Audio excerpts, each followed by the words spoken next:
Hello. तो कक्षा 9 के प्यारे विद्यार्थियों, आपका हमारे YouTube चैनल एक मैथमेटिकल सोल्यूशन में स्वागत एवं अभिनंदन है। जैसा कि आप लोगों ने पिछले वीडियो में देखा था, उसमें हमारी एक्सरसाइज 1.1 समाप्त हो गई थी और आज हम अगली एक्सरसाइज 1.2 आपके सामने लिख रहे हैं, आपको दिखा रहे हैं, सॉल्व कर रहे हैं। तो देखिए, इसका पहला क्वेश्चन क्या है कि नीचे दिए गए कथन सत्य है अथवा असत्य कारण के साथ उत्तर दीजिए, है ना। नीचे दिए गए कथन सत्य हैं अथवा असत्य कारण के साथ उत्तर दीजिए। मतलब आपको बताना है ये कौन सा ऑप्शन सही है, कौन सा गलत है, कौन सा कथन जो दिया गया सत्य है, कौन सा असत्य है, और सत्य है तो क्यों सत्य है, असत्य है तो क्यों असत्य है। मतलब आपको साथ में रीजन भी बताना है ना, आपको साथ में रीजन भी देना है। तो आप पहला पढ़ेंगे, देखेंगे आपको क्या लिखा है कि प्रत्येक, क्या लिखा हुआ है, प्रत्येक अपरिमेय संख्या, प्रत्येक अपरिमेय संख्या एक वास्तविक संख्या होती है। तो आपको मालूम है, हमने परिभाषाओं में आपको पहले वाले वीडियो में लेक्चर में आपको बताया था कि वास्तविक संख्याओं, परिमेय, अपरिमेय, धनात्मक, ऋणात्मक, सभी हर प्रकार की संख्याओं का संग्रह जो है वास्तविक संख्याएं कहलाती हैं। इसमें सारी संख्याएं हर टाइप की संख्याएं होती हैं। तो प्रत्येक अपरिमेय संख्या एक वास्तविक संख्या होती है। तो ये बिल्कुल कथन आपका सही है। इसका उत्तर क्या हो जाएगा, ये सत्य है। और क्यों सत्य है ये भी हमने आपको बताया, सत्य है तो क्यों सत्य है, क्योंकि क्योंकि वास्तविक संख्याओं में प्रत्येक अपरिमेय संख्या पाई जाती है। क्योंकि वास्तविक संख्याओं में परिमेय और अपरिमेय दोनों प्रकार की संख्याएं पाई जाती है। इसमें आप देखते हैं क्योंकि वास्तविक संख्याओं में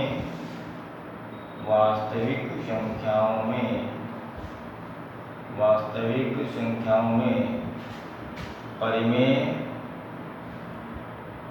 व अपरिमेय दोनों प्रकार की संख्याएं पाई जाती हैं, ये आपको लिख देना है, पाई जाती हैं। ठीक है, आपको इसमें दिखाना है कि परिमेय है कि अपरिमेय है ना। इसमें आपको बताना प्रत्येक अपरिमेय संख्या एक वास्तविक संख्या होती है। तो बिल्कुल सही है, सत्य है। क्योंकि वास्तविक संख्याओं में परिमेय और अपरिमेय दोनों प्रकार की संख्याएं पाई जाती हैं। मतलब जितनी भी अपरिमेय संख्या वो भी वास्तविक है और जितनी भी परिमेय संख्याएं हैं वो भी आपकी वास्तविक है। इसके बाद आप देखेंगे क्वेश्चन नंबर 2, इसका दूसरा नंबर क्या कह रहा है भैया, इसका दूसरा नंबर क्या कह रहा है, पढ़िएगा आप कि संख्या रेखा का प्रत्येक बिंदु अंडर रूट यम के रूप का होता है जहां यम एक संख्या, ये लिखा हुआ है, आप देख रहे हैं कि संख्या रेखा का प्रत्येक बिंदु अंडर रूट यम के रूप का होता है जहां यम एक प्राकृतिक संख्या है। तो यम जब एक प्राकृतिक संख्या है, नेचुरल नंबर है, तो नेचुरल नंबर आप जानते हैं कि n बराबर, हमने आपको कक्षा 6, 7, 8 में भी आपने पढ़ा होगा, पहले वीडियो में हमने संख्याओं के बारे में बताया था। तो उसमें नेचुरल नंबर मतलब प्राकृतिक संख्याओं के बारे में बताया था कि n बराबर 1, 2, 3, इस तरह 1 से स्टार्ट होकर अनंत तक जो है प्राकृतिक संख्याएं होती। ठीक है, तो इसमें कह रहा है कि संख्या रेखा का प्रत्येक बिंदु अंडर रूट यम के रूप का होता है और जहां यम एक प्राकृतिक संख्या है। तो अंडर रूट यम, तो यम की जगह पे प्राकृतिक संख्या 1 रखेंगे तो 1 का अंडर रूट निकालेंगे तो 1 ही निकलेगा। 2 का निकालेंगे तो दशमलव में निकलेगा, 1.4 1 4। 3 का निकालेंगे तो 1.732 निकलेगा।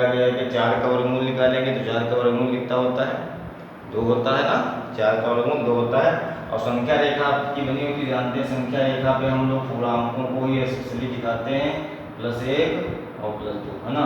तो ये संख्या रेखा का प्रत्येक बिंदु अंडर रूट यम के, मतलब अंडर प्राकृतिक संख्या के प्रत्येक का वर्गमूल निकाला है तो उसके बराबर नहीं होता है, क्योंकि संख्या रेखा पर हम लोग स्पेशली पूर्णांकों को ही दिखाते हैं, तो इसके पूर्णांक प्रदर्शित किए जाते हैं। और अंडर रूट यम का प्रत्येक मान पूर्णांक नहीं होगा, क्योंकि इसमें यम बराबर प्राकृतिक संख्या सारी रखेंगे तो सभी पूर्णांक नहीं प्राप्त होंगे। तो ये वाला आपका कथन असत्य है।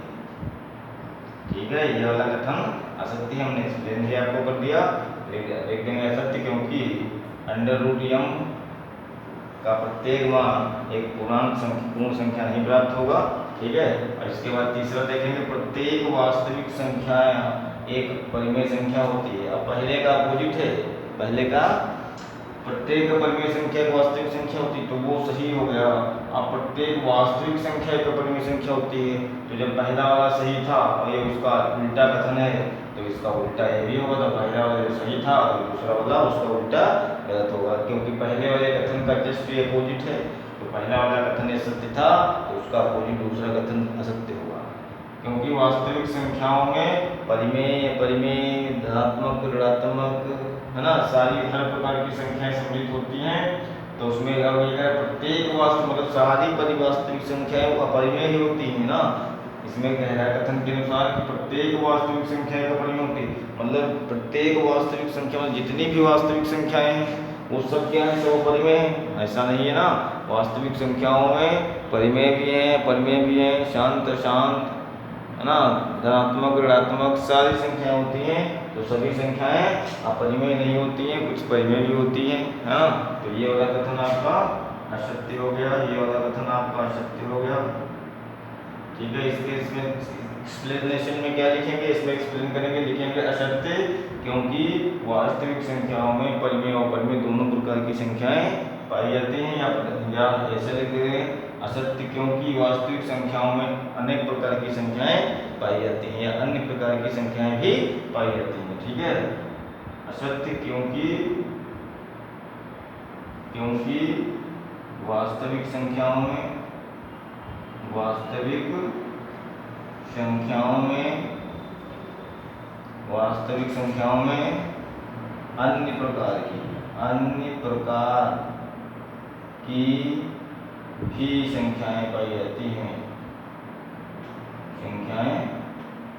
संख्याएं पाई जाती हैं, ठीक है, क्योंकि वास्तविक संख्याओं में अन्य प्रकार की भी संख्याएं पाई जाती हैं।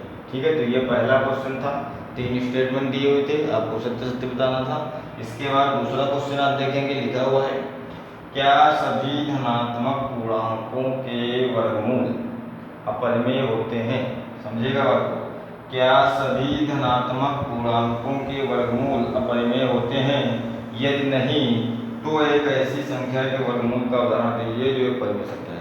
मतलब समझिए, क्या सभी धनात्मक पूर्णांक जानते हैं कहाँ से स्टार्ट होते हैं, +1 से, +1, +2, +3, +4, +5, ये सब धनात्मक पूर्णांक हैं, है ना, पूर्णांक हैं और धनात्मक वाले भी हैं। तो इनके वर्गमूल निकालना, सबके अपरिमेय संख्या रेखा जानते, धनात्मक वाले 0 के उधर दाहिने तक धनात्मक होते हैं। तो 1, 2, 3, 4, 5, 6, 7 सारी संख्या है, इसे धनात्मक पूर्णांक है। अब कह रहे हैं क्या सभी धनात्मक पूर्णांकों के वर्गमूल, अब इनके सबके वर्गमूल निकालिए भाई, इनका सबका वर्गमूल निकालिए, है ना। तो 1 का वर्गमूल 1 ही निकलता है, 1 निकलेगा, √2 का वर्गमूल नहीं निकलता है, पूरा पूर्णांक नहीं निकलेगा, इसका पूर्णांक √3 का पूर्णांक नहीं निकलेगा, 4 का भी निकलता है पूरा 2, 5 का नहीं निकलेगा, 6 का नहीं निकलेगा, 7 का नहीं निकलेगा। तो देखिए ये 2 आपके पूर्णांक निकल आए, वर्गमूल निकाला तो पूरे अंक आपको प्राप्त हुए।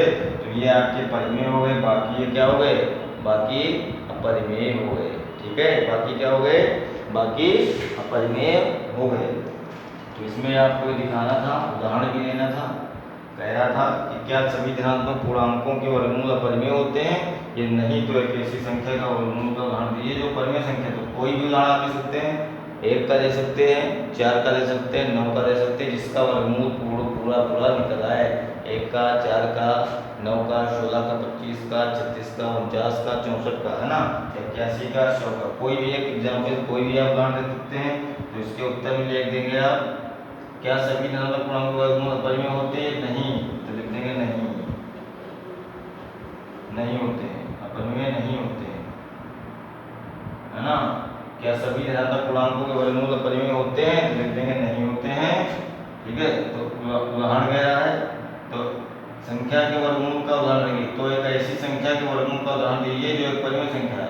तो उदाहरण में आप लिख सकते हैं √1 = 1, ये परिमेय है, इसके सामने आप लिख देंगे परिमेय, है ना। और उदाहरण 2 लिखेंगे तो 2 का √2 ही रहेगा, तो ये अपरिमेय हो जाएगा। आप दोनों लिख सकते हैं, परिमेय अपरिमेय दोनों उदाहरण दीजिए। खाली परिमेय का लिखना चाहें तो खाली परिमेय का लिखिए, √4, 4 का वर्गमूल 2 निकलेगा, ये परिमेय होगा। ऐसे आप उदाहरण कई सारे लिख सकते हैं, कई सारे उदाहरण दे सकते हैं। ठीक है, तो ये आपका क्वेश्चन नंबर 1 और क्वेश्चन नंबर 2 तैयार हो गया। इसके बाद हम लोग आगे देखेंगे क्वेश्चन नंबर 3।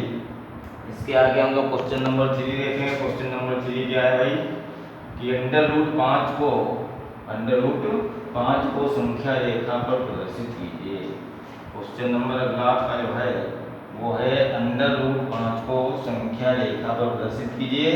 संख्या रेखा पर अभी तक हम लोग पूर्णांक दिखाते थे, लेकिन अंडर रूट 5 को संख्या रेखा पे आपको दिखाना है। तो देखिए अंडर रूट 5 को संख्या रेखा पर प्रदर्शित कीजिए। क्वेश्चन कुछ ऐसा ही है। ये क्वेश्चन नंबर 3 जो है क्वेश्चन नंबर 3 आपका है अंडर रूट 5 को संख्या दिखाइए कि संख्या रेखा पर अंडर रूट को किस प्रकार निरूपित किया जा सकता है। ये पूरा लिखने लैंग्वेज में लिखा हुआ, हम आपको ऐसे बता रहे थे।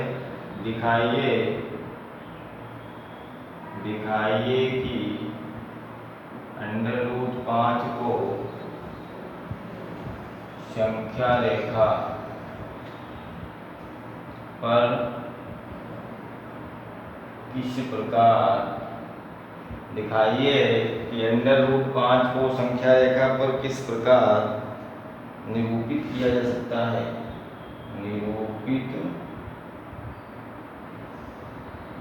निरूपित किया जा सकता है।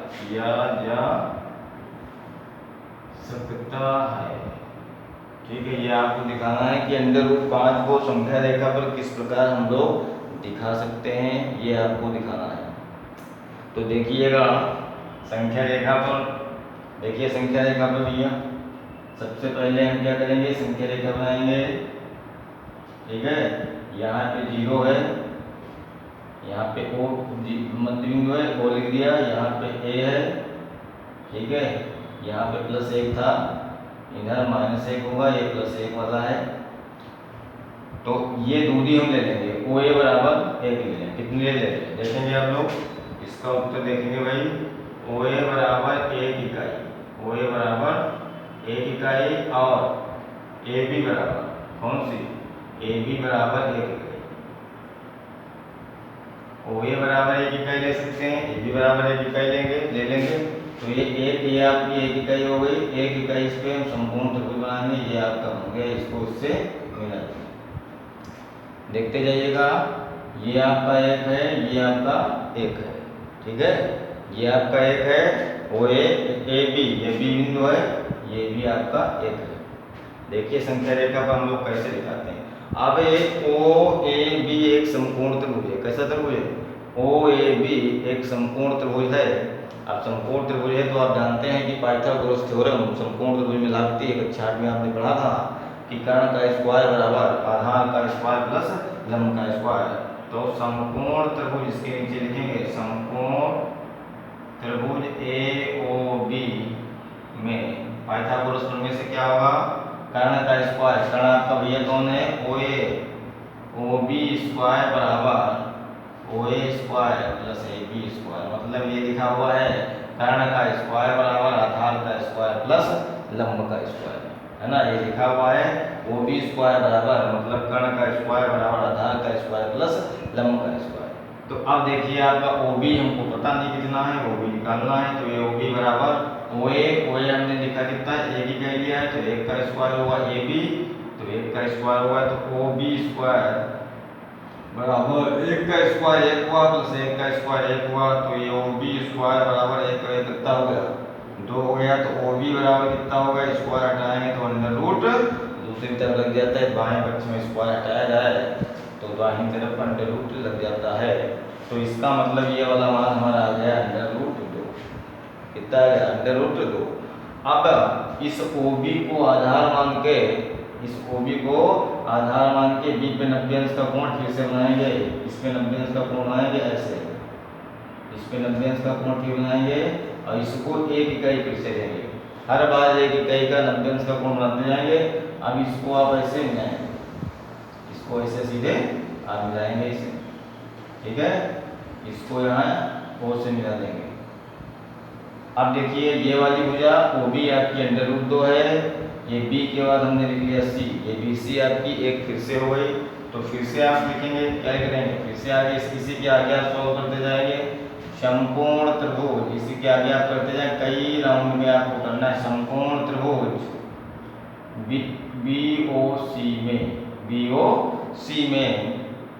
बीओसी में भाई देखेंगे तो कर्ण इस बार कौन हो जाएगा, कर्ण कौन हो जाएगा, 90 अंश के सामने वाली भुजा हमेशा कर्ण कहलाती है। जो यहाँ 90 अंश का एक कोण था तो इसके सामने की भुजा ये थी, यहाँ 90 अंश का कोण यहाँ पे बनना है तो इसके सामने भुजा ये ओसी है। जो 90 अंश कोण बनाता है, जो 90 अंश कोण के सामने वाली भुजा होती है वो हमेशा कर्ण होती है, नीचे वाली आधार होती है, जो सीधी रेखा होती है वो लंब होती है। तो बीओसी में कर्ण का स्क्वायर, कर्ण आपका कौन है, ओसी है, तो ओसी का स्क्वायर बराबर आपका कर्ण का स्क्वायर बराबर आधार आप ओबी मान लीजिए, ओबी का स्क्वायर प्लस बीसी का स्क्वायर। ओसी हमको मालूम नहीं है, ओबी हमको मालूम है √2, तो इसको √2 मान रख देंगे, स्क्वायर था तो स्क्वायर कर देंगे। बीसी का मान 1 है तो यहाँ पे 1 रख दिया हमने, है ना, यहाँ पे हमने 1 रख दिया। अब देखेंगे आप तो √2 का मान वर्ग स्क्वायर करेंगे तो 2 हो जाएगा, 1 का स्क्वायर 1 हो गया, तो ओसी स्क्वायर बराबर 2 1 3 हो गया, तो ओसी बराबर कितना हो जाएगा, √3 आ गया। तो इस वाली रेखा का मान लंबाई कितनी आ गई, √3 आ गई, कितनी आ गई, √3 आ गई। अब इसी तरह इसके ऊपर फिर से वही 90 अंश का कोण बनाएंगे, इसके ऊपर फिर से 90 अंश का कोण बनाएंगे हैं, यहाँ पे फिर से 90 अंश का कोण आप बनाएंगे, यहाँ पे फिर 90 अंश का कोण बनाएंगे। 1 सेंटीमीटर इसको फिर लेंगे, 1 इकाई ले लेंगे, 1 इकाई, और इसको यहाँ से फिर से मिला देंगे ऐसे, ABC ये डी आपका हो जाएगा, ठीक है, ये क्या हो जाएगा, ये डी आपका हो जाएगा,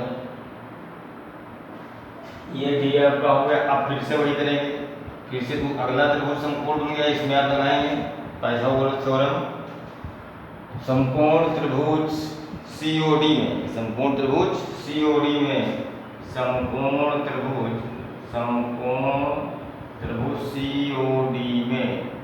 सीओडी में क्या होगा भैया, कर्ण कौन इस बार है, ओडी, तो ओडी का स्क्वायर बराबर ओसी का स्क्वायर प्लस सीडी का स्क्वायर, ओडी का स्क्वायर बराबर ओसी कितनी है, ओ से सी, √3 का स्क्वायर प्लस सीडी हमारी ये 1, तो 1 का स्क्वायर, ठीक है ना, देखते जाइएगा।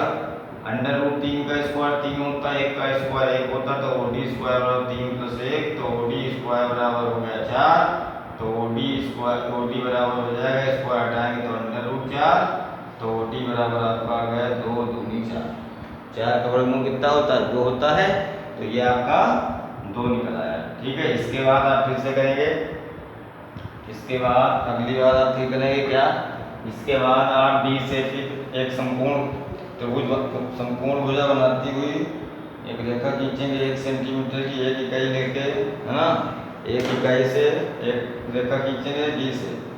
देखिए इसके बाद आप 90 अंश का कोण बनाते हुए इस पे चंद्र रखेंगे, है ना, इस भुजा पे चंद्र रखेंगे, यह आपका आधार है, और इस पे 90 अंश का कोण बनाएंगे, जहाँ पे बीज आया आपका ज़्यादा दिशा होगा, तो 90 अंश का कोण बनाएंगे यहाँ पे, और इसको ऐसे आप मिला देंगे, ठीक है। अब ये सी डी ए हो जाएगा आपका, है ना। तो अब फिर से वही आपको काम करना है, समकोण त्रिभुज किसमें, DOE में, यहाँ कर देंगे अब DOE में। अगला राउंड है चौथा राउंड, पहला राउंड ये, दूसरा राउंड, तीसरा राउंड, चौथा राउंड चल रहा है। तो इसमें अब आपका हो जाएगा OE स्क्वायर बराबर OD स्क्वायर और प्लस ये हो जाएगा DE स्क्वायर, ये 1 इकाई का हमने लिया है, तो OE स्क्वायर सब हटा देंगे भैया, हटा ही देते हैं। अब देखिए OE स्क्वायर हमको निकालना है ना, O से D ये कितना निकला, 2 निकला, OD है 2, तो 2 का स्क्वायर, D कितना 1 का स्क्वायर, तो OE का स्क्वायर बराबर 2 दूनी 4 + 1, तो OE का स्क्वायर बराबर 4 1 5, तो OE बराबर √5। ये भुजा जो मिली है आपको, ये √5 मिली, कितनी मिली है, √5 मिली। अब आप ऐसा करेंगे, कंपास लेंगे, प्रकाश जिसको बोलते हैं प्रकाश लेंगे, उसका जो प्रकाश की नोक है उसको O पे रखेंगे, पेंसिल लगा के उसको O से E तक ऐसे फैला लेंगे, कितने तक, उसको O से E तक प्रकाश को फैला लेंगे, और इसको ऐसे ले जाके ऐसे चाप लगाएंगे, ठीक है। ओ पे प्रकाश रखेंगे, ई तक फैलाएंगे, ई की त्रिज्या लेके ऐसे एक चाप लगाएंगे। अब ये चाप जहाँ भी काटेगा जाके 1 सेंटीमीटर आपका ये था, ये 2 सेंटीमीटर था, 2 के आगे जाके काटेगा, है ना। ये 2 के आगे जाके काटेगा तो ई आपका ई डैश लिख लीजिए, लिख लीजिए, है ना। तो जो है ई डैश जो है वो √5 को प्रदर्शित करता है। ये आपको साथ में दिखाया है, थ्योरम है पाइथागोरस थ्योरम लगा के कि कैसे हमने इसको निकाला है। वैसे हम चाहते थे उसको मूलवानी कर सकते थे, एक ये स्क्वायर करके जोड़ेंगे √2 का स्क्वायर 2 1 जोड़ेंगे 3 हो गया, 3 का स्क्वायर 1 में जोड़ेंगे, √3 का स्क्वायर क्या होगा तो 3 हो जाएगा, 1 जोड़ेंगे 4, 4 का √2 आ जाएगा। ऐसे भी आप कर सकते थे, लेकिन हमने आपको सामने आपको करके दिखाया। ऐसा ही चित्र आपके सामने आपको कॉपी पे साथ में बनाना है पहले चित्र, फिर ये करके भी दिखाना है कैसे हमने निकाला है। और नीचे लिख देंगे अतः बिंदु ई डैश √5 को निरूपित करता है, ठीक है। अतः बिंदु ई डैश √5 को निरूपित करता है। ये आपका क्वेश्चन था जो हमने आपको करके दिखाया। इस तरह आपकी एक्सरसाइज 1.2 में 3 ही क्वेश्चन थे, तीनों क्वेश्चन हमने आपको बड़ी सरलतापूर्वक बड़ी सावधानी से करवा दिए। हमें उम्मीद है कि आप लोग समझ गए होंगे। इसका वीडियो 1-2 बार देखिएगा, आप लोगों को अच्छी तरह समझ में आ जाएगा। और यदि आपको हमारा वीडियो अच्छा लगे तो आप लोग कमेंट बॉक्स में हमें बताइएगा, उसको लाइक और सब्सक्राइब जरूर करिएगा। धन्यवाद।